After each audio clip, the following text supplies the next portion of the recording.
I stood frozen at the gate as my wife walked into the neighbor's house at midnight. The bedroom lights came on, laughter spilled through the closed door. Her text, "Don't wait for me," cut through 20 years of marriage like a blade. Then money vanished, shadowy paperwork surfaced, and a USB bearing my name appeared. If you've ever doubted the truth behind a marriage that seemed peaceful, subscribe now to follow this story to the final reckoning, where betrayal comes at a price. I pulled into the driveway a little after 6, still smelling like smoke and wet rubber from the station, the kind of shift that leaves your shoulders tight even after you've showered.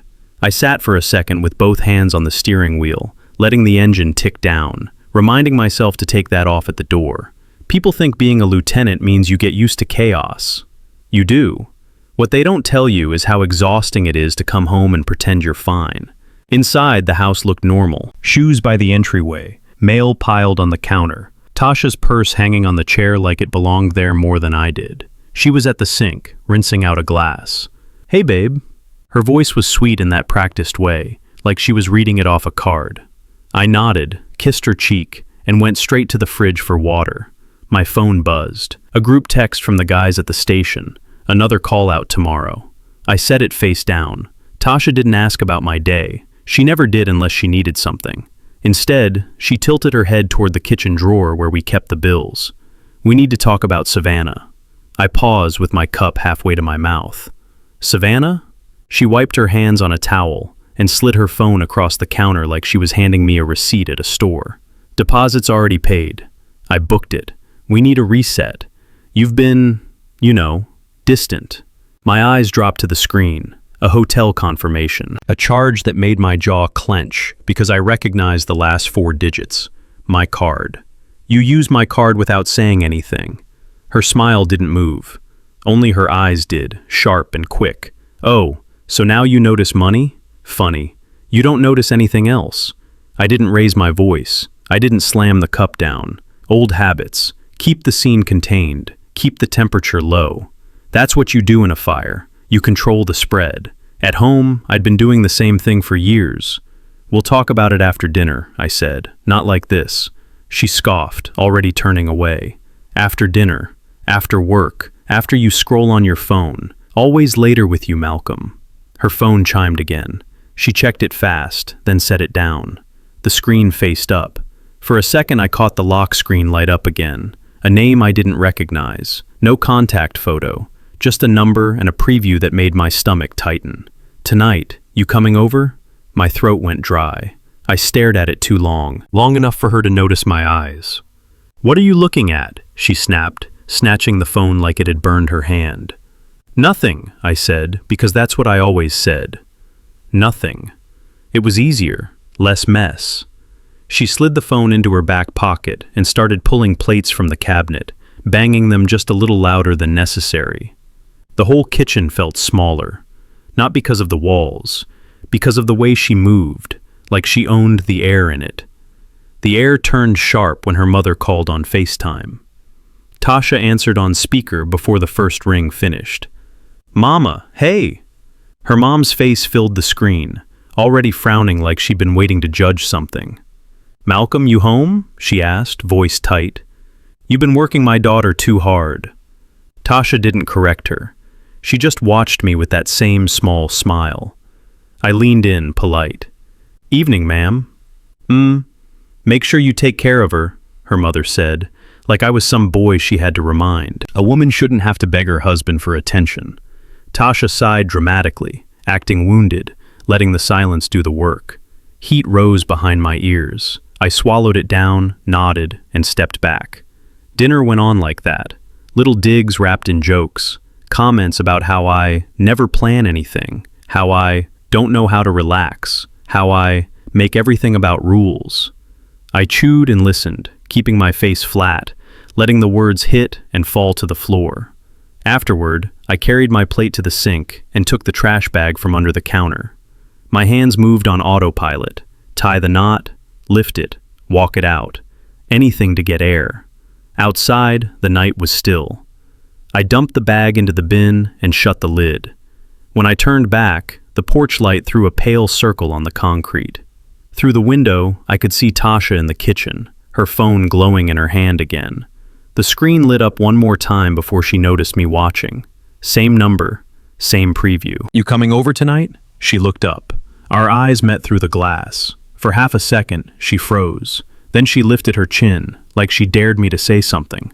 I stepped back toward the door, and by the time I walked in, she had already moved, phone in hand, straight upstairs, quiet but quick. The bathroom door clicked shut, a lock turned, water started running.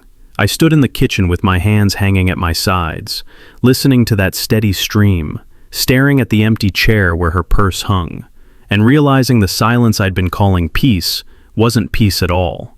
It was just me disappearing, one swallowed word at a time, and my feet didn't move until I reached for my own phone and opened the bank app.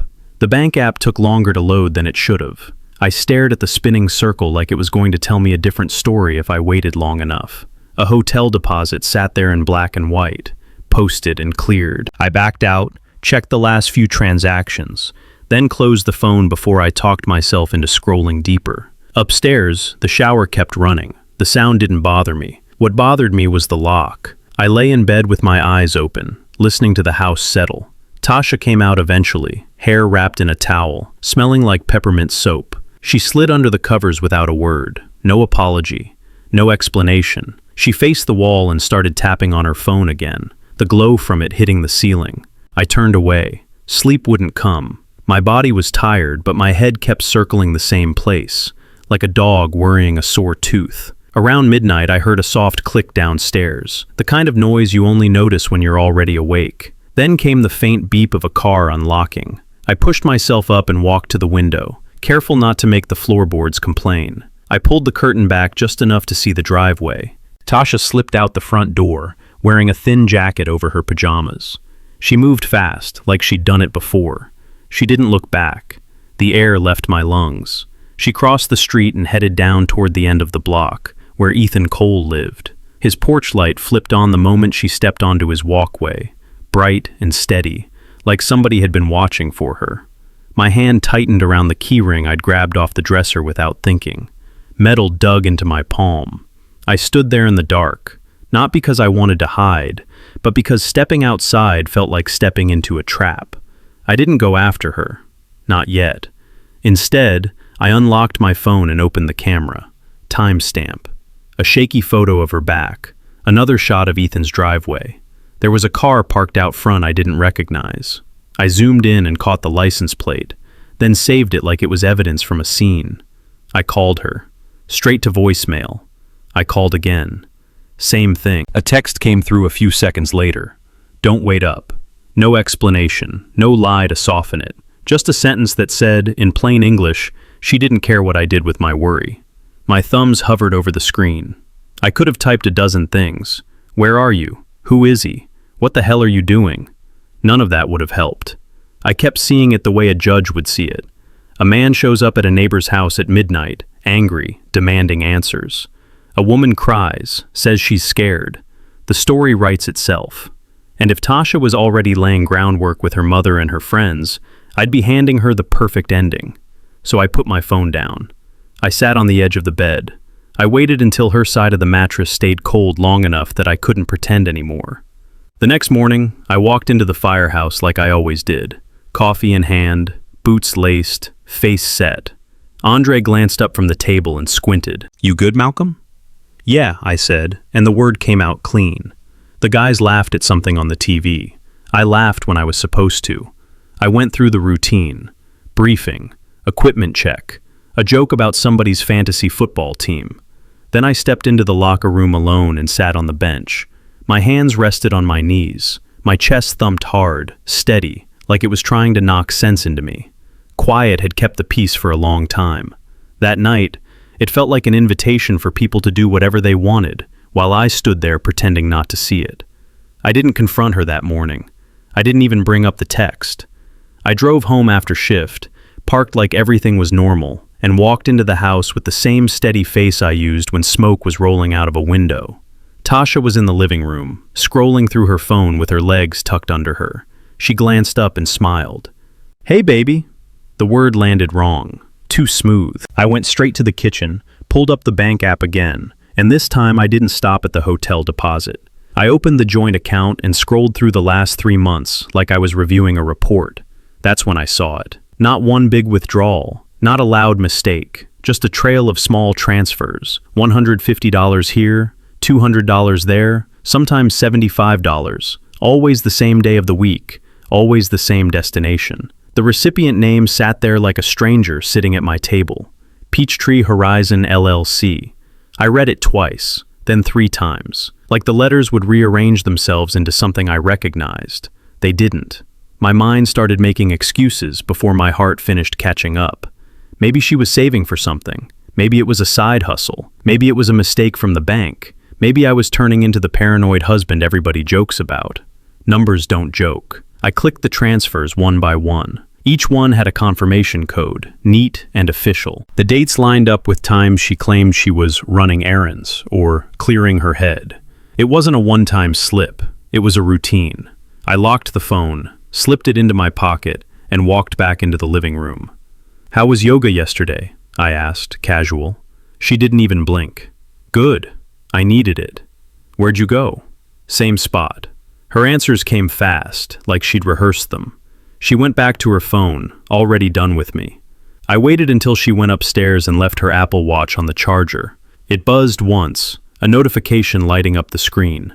I wasn't proud of what I did next, but I wasn't naive anymore either.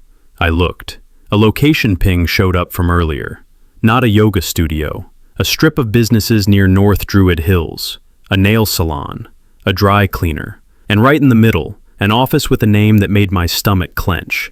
Hart and Lane Family Law. I backed away like I'd touched something hot. That afternoon, I stepped outside and checked the street. Ethan's driveway had a new car in it. Clean, shiny. Something he hadn't been driving last month when he told me he was between jobs. A couple of boxes sat near his garage. Power tools, the expensive kind. He came out, saw me, and lifted his hand with that easy grin. "What's up, man?" "All good," I said. He kept smiling like he knew more than I did. I went back inside and ordered a new doorbell camera the same way I'd order replacement gear at the station, quietly, without discussion. I printed the bank statements when Tasha wasn't looking and slid them into a folder in my desk drawer. I changed my cloud passwords, not dramatically, just clean and precise. That night, I started a note on my phone. Dates, times, transfers, locations.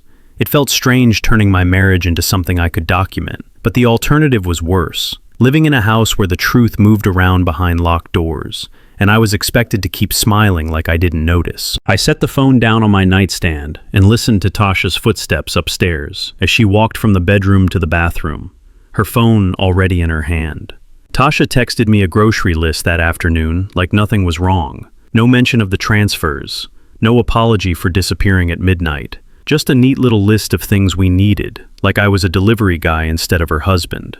I stopped at Kroger on the way home, grabbed a cart, moved through the aisles on muscle memory. Halfway to the checkout, I heard my name. "Malcolm?"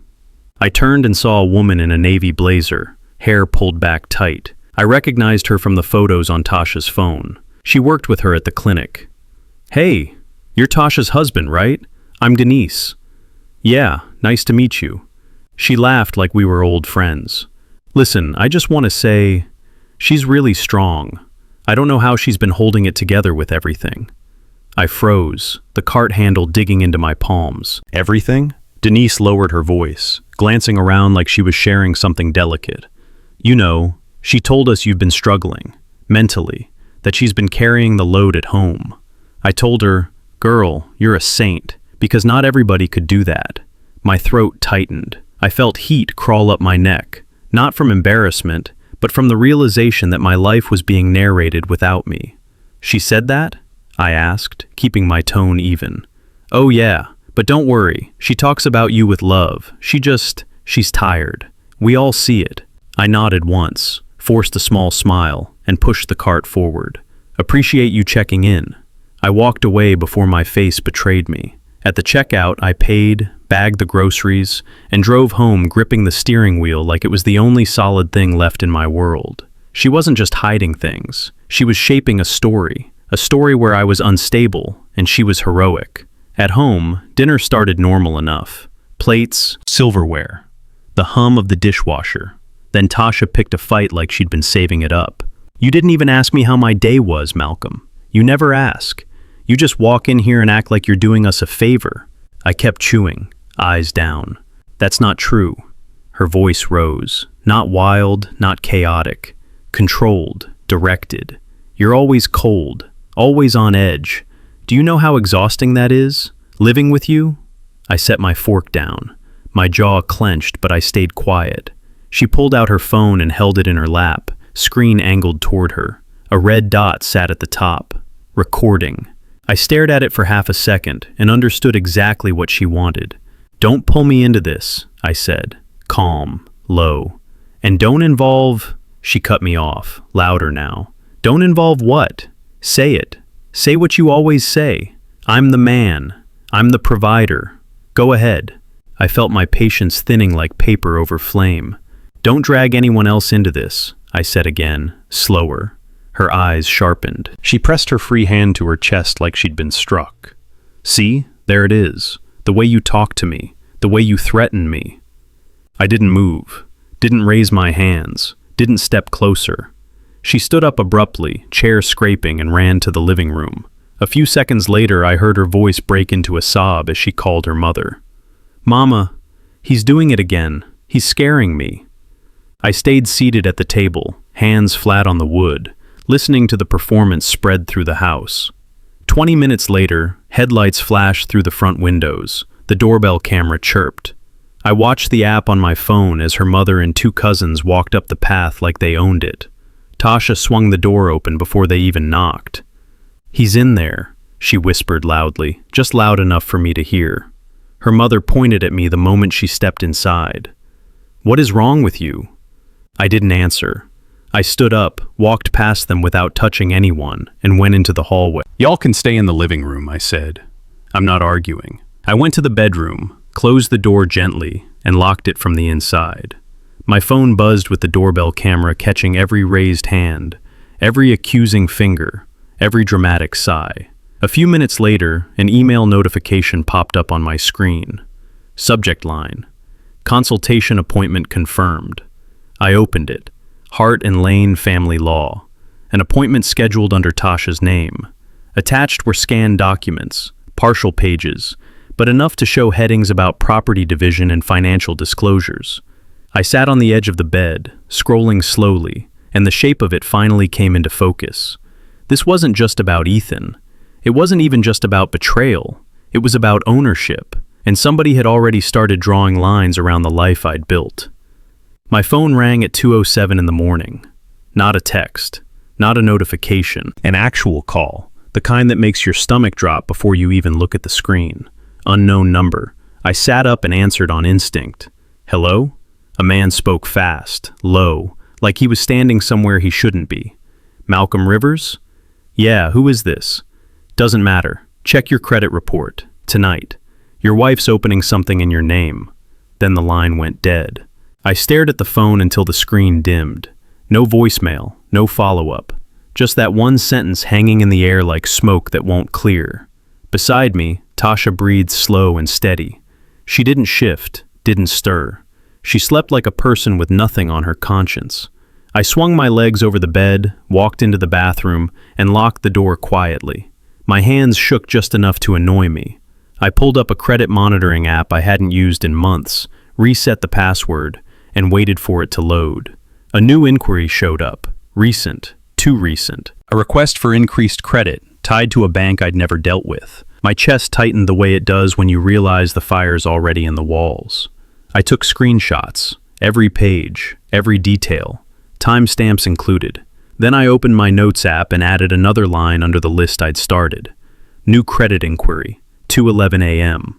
When I came back to bed, I didn't touch her. I lay on my side with my eyes open until the alarm went off, listening to her move around in the dark like a normal morning. She kissed my cheek before leaving for work. "Love you," she said softly. The words sounded borrowed. By 9, I was downtown, sitting across from Nina Hart in a glass office that smelled like printer toner and coffee. She didn't waste time pretending this was going to be easy. She glanced at my driver's license, then at my face. "Mr. Rivers, I'm going to ask you 3 things. Do you have proof of time, proof of money, And proof of manipulation? No sympathy. No, I'm sorry. Just questions that mattered. I slid a folder across her desk. Bank statements. Transfers to Peachtree Horizon LLC. Photos of Tasha walking to Ethan's house. Screenshots of the credit inquiry. A clip from the doorbell camera showing my mother-in-law and her cousins storming up the walkway. Nina flipped through it without changing expression. Good, she said. You're not trying to win a screaming match. You're building a case. She looked up then, eyes steady. You don't need to beat her with emotion. You just need to keep your hands clean. I nodded once, because I understood that language. At the station, the guy who panics gets people hurt. The guy who stays calm gets everyone out alive. When I got home that evening, Tasha had already posted a vague quote on Facebook. Something about surviving a cold man. Then came another one, and another. Friends responded with heart emojis and comments like, "Stay strong, sis." My phone buzzed with messages from people I barely knew. You okay? He doing all right? If you need anything. I tried logging into the utility account to pay the bill. Password changed. I checked the streaming service. Logged out. The joint email we used for the mortgage notifications? Locked. She hadn't just stepped out of the marriage. She was closing doors on purpose. I stood in the kitchen with my keys in my hand, staring at the screen that kept rejecting my login, and realized she wasn't planning to leave quietly. She was planning to leave me with no voice, no access, and no room to defend myself. The next few days turned into a quiet kind of work. Not the kind you get paid for. The kind you do because you don't want to wake up one morning and realize your life has been signed away while you were trying to be the bigger person. I cleared out the bottom drawer of my desk and turned it into a command center. Printer paper, folders, a fresh pack of ink. That alone felt wrong, like setting up for a fight in a house that was supposed to be home. I didn't sit there thinking about love. I didn't even sit there thinking about betrayal. I treated it the way I treated a building fire. Identify the source, map the spread, keep track of every change so nothing can be denied later. Folder 1, bank statements. Every transfer to Peachtree Horizon LLC highlighted.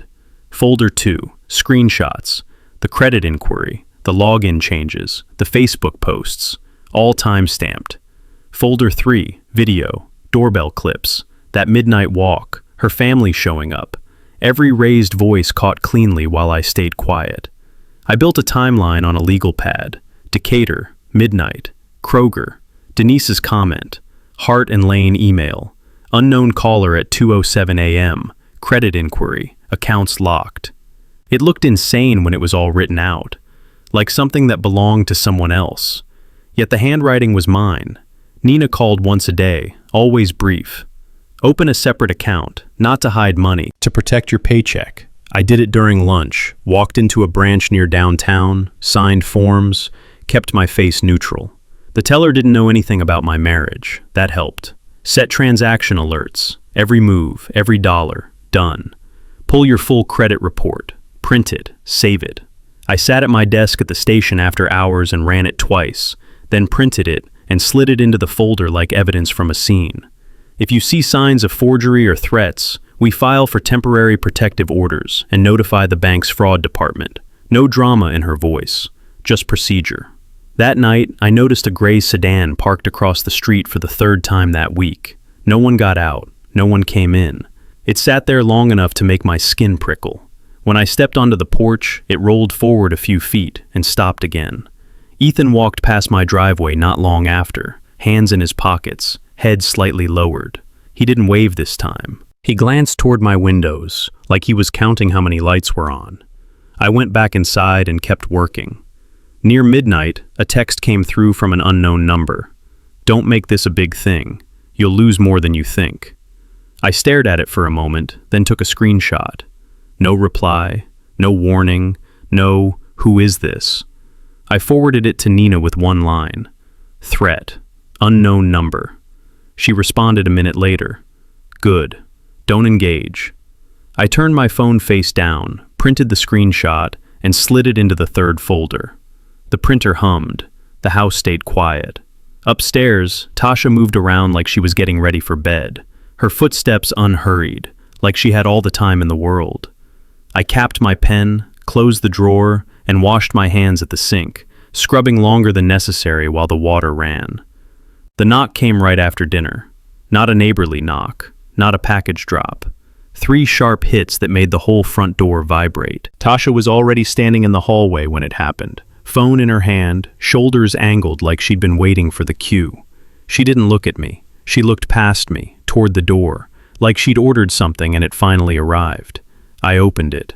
2 Atlanta cops stood on the porch, one older, one younger. Both calm, both tired in that way people get when they've been pulled into somebody else's mess. "Evening, sir. We got a call from this address," the older one said. "Ma'am said she doesn't feel safe." Tasha stepped forward immediately, like she'd rehearsed the walk. Her hands trembled, her voice caught on the first word. "Officer, I can't do this anymore." She pressed a hand to her chest.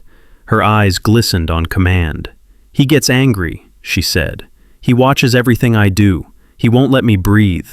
Tonight he threatened me." Threatened. That word hit hard because it was the kind of word that didn't need proof to stain you. I didn't move closer, didn't argue. I stayed by the doorway with space between us, palms open where they could see them. "I'm going to cooperate," I said. My voice came out steady, almost too steady. "And I'd like you to check my doorbell camera." The younger officer shifted his weight, glancing from her to me. "Sir, do you have any weapons in the house?" "Yes, I'm a registered owner. They're locked in a safe. I can show you." I kept my tone flat, like I was answering questions at a training inspection. No sarcasm, no heat. That mattered. The older officer nodded. "All right, we're just here to make sure everyone's okay.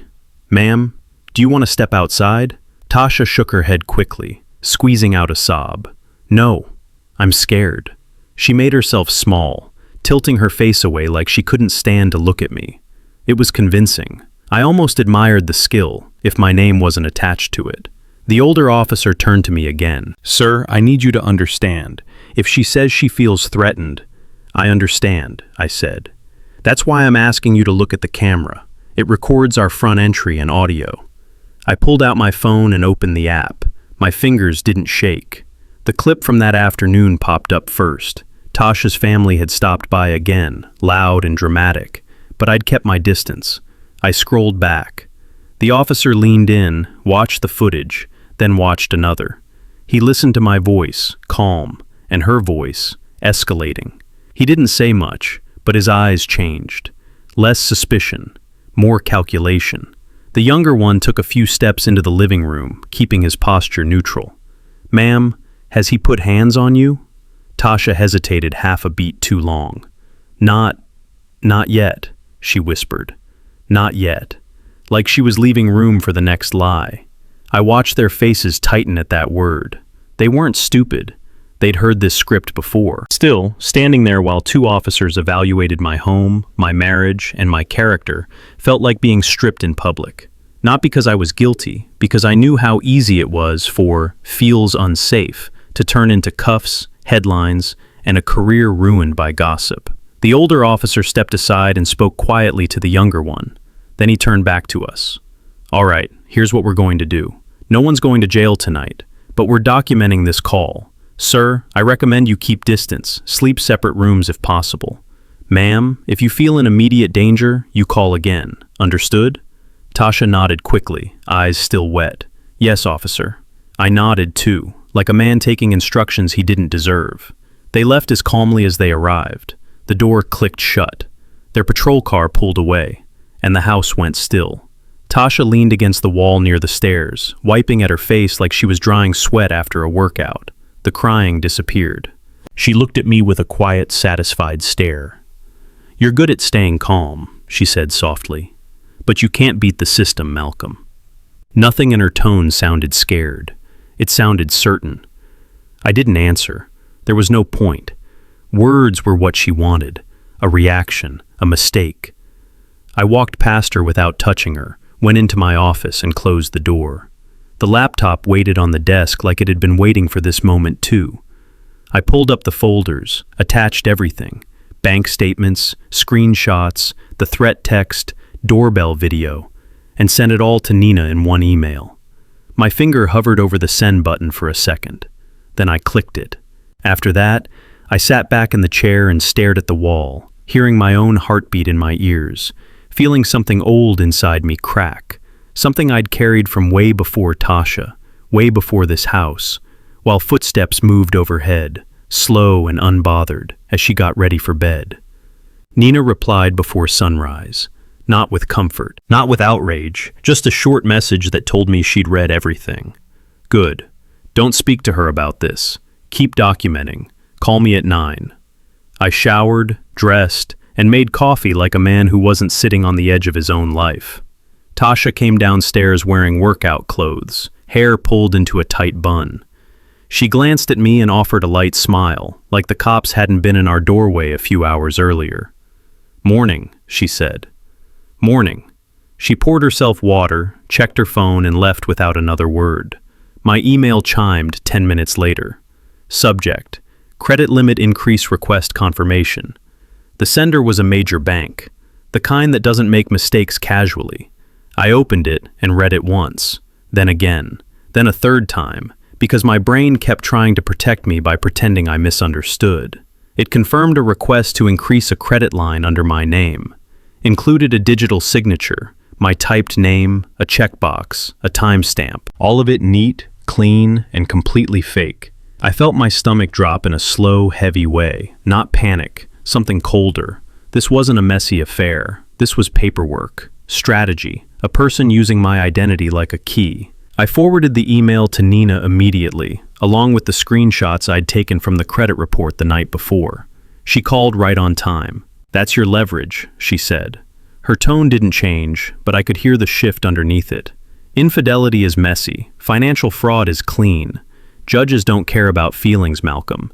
They care about intent and documentation. So what now?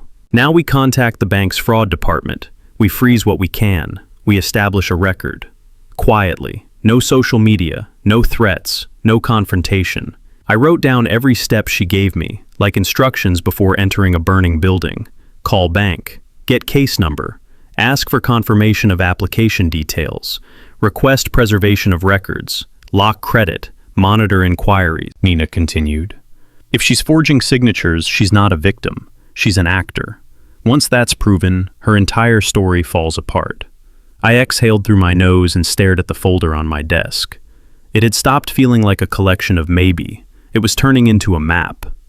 Later that day, I sat in my truck in a parking lot outside a bank branch, waiting for a fraud specialist to call me back.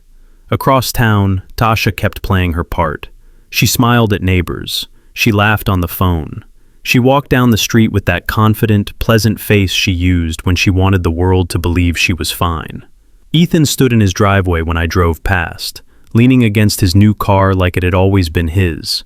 He didn't wave. He just watched. At a red light, I checked my email again. Another confirmation. A forwarded message that had been sent from our joint account to an address I didn't recognize. One click told me the forwarding rule had been added recently. I took a screenshot, added it to the folder. Back at home, I sat at my desk and compared dates. Transfers to the LLC, the law office location pings, the credit inquiry, the new forwarding rule. Separate threads, same direction. One line, straight into whatever they'd planned to do next. I opened a fresh document and started typing out a timeline for Nina, keeping it simple, keeping it factual. Watching my hands move across the keyboard while the sound of Tasha's keys hit the kitchen counter downstairs. Nina told me to wear something simple. No uniforms, no firehouse gear. Just look like yourself, she said. I showed up downtown in a plain button-down and slacks. Nothing flashy. The building was one of those neutral office suites where nobody knows anybody's business unless they're paid to. Nina met me in the lobby. "You talk as little as possible," she said. "Let paperwork do the speaking." A conference room waited upstairs, water bottles on the table, a legal pad, a stack of papers already clipped together. I sat without touching anything. Tasha walked in 5 minutes late. Ethan followed 2 steps behind her. They didn't hold hands. They didn't look at each other. They didn't have to. The air between them did the talking. Ethan wore a jacket he couldn't afford a month ago. He gave me a quick nod like we were meeting for a business deal. Tasha sat across from me and softened her face immediately. "Malcolm, thank you for coming," she said, gentle like a church lady. I just want peace. I don't want any more drama. Nina didn't react. She slid the stack toward Tasha. Go ahead. Tasha pushed it toward me with both hands. If you just sign, we can be done. I'll let you be. We'll move on. I flipped through the pages slowly, not reading like a desperate man, reading like a supervisor checking a report. The first few paragraphs were standard. Separation, temporary agreements. Then I hit the part that mattered. A transfer of interest in the home, not a request, a demand. My signature would hand over my claim to the house we'd been paying on for years. A second section listed a lump sum payment from the joint account, tens of thousands, wired to Peachtree Horizon LLC. I looked up. Tasha kept her expression soft, but her eyes stayed hard. It's fair, she said. You haven't been yourself. I need stability.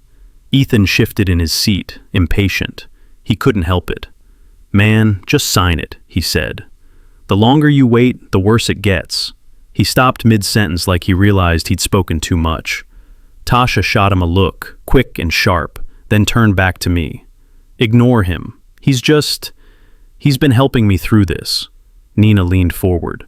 Before anyone signs anything, I'd like to clarify something for the record. She pressed a button on her phone. A speaker clicked on. The room filled with a voice I recognized immediately. Ethan's. Don't make this a big thing. You'll lose more than you think. Tasha's face drained. Ethan's jaw tightened.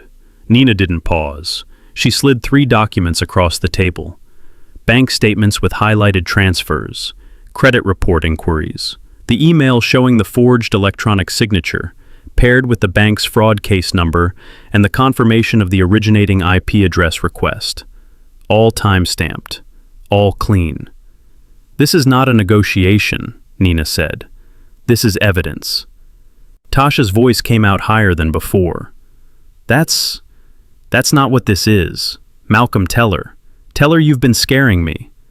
She turned toward me like she wanted me to explode, to yell, to make her story true. I didn't give it to her. A request to preserve digital records. A statement documenting attempted coercion. Tasha leaned forward, voice trembling.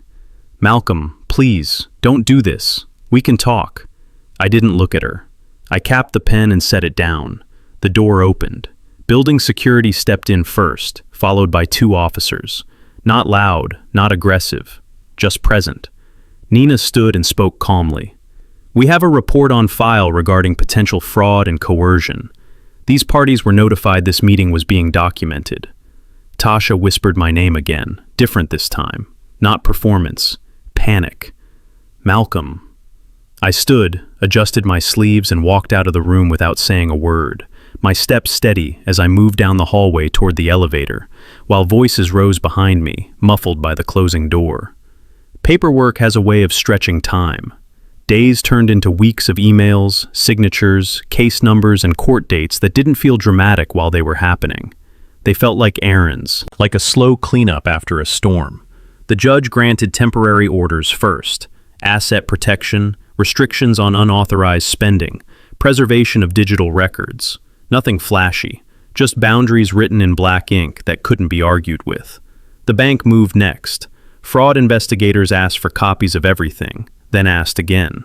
They wanted statements, screenshots, timestamps, the forwarding rule, the device history. They spoke in calm voices, the same way Nina did, because for them, this was a process, not a heartbreak. When the report came back, it didn't say affair. It said unauthorized activity. It listed the transfers, the forged signature, the attempted credit increase, and the trail connecting it all to a login associated with Tasha's device. Ethan's name showed up too, tied to the LLC paperwork and an email address used on one of the forms. The story stopped being emotional the moment the facts got organized. Tasha tried to talk once, outside the courthouse. She stepped toward me with tears in her eyes, not loud this time. Malcolm, please, we can fix this. Nina stood between us. You can speak through counsel, she said. Tasha stared at me like she expected me to soften. When I didn't, her face changed. The tears dried up fast. She turned her head and walked away with her shoulders stiff, like she hated me for refusing to save her from what she'd done. Her job didn't fire her right away. Companies take their time. But word spreads when legal papers start showing up. Schedules got cut. Promotions got quiet. People stopped inviting her to things. That kind of punishment doesn't make headlines, but it's real. Ethan got served at his new car. Nina told me that part like it was a minor detail, but I pictured his face when the deputy handed in the envelope. He was hit with a no-contact order and named in the civil complaint. Suddenly, the neighbor who smiled too easily had to answer questions in rooms where charm doesn't work. My mother-in-law never came back to the door. No calls, no texts, no apologies, just silence. The same silence she used to punish people when she didn't get her way. I moved out before the final hearing. Nina suggested it. Not because you're running, she said, because you need peace while this finishes. I found a small apartment near a park on the east side. Nothing fancy, clean, quiet. I bought a cheap couch, a folding table, and 2 plates. The first night there, I ate takeout standing up because I hadn't unpacked the chairs yet. In the mornings, I followed the court schedule and did what I was supposed to do. In the evenings, I cooked simple meals, washed the dishes, and locked the door. No posts, no explanations, no interviews with friends. Andre texted once, "You good?" I replied with one word, "Yeah." Then I set the phone down on the counter, turned off the kitchen light, and sat in the dark for a minute, listening to the quiet that didn't ask me to disappear to keep it.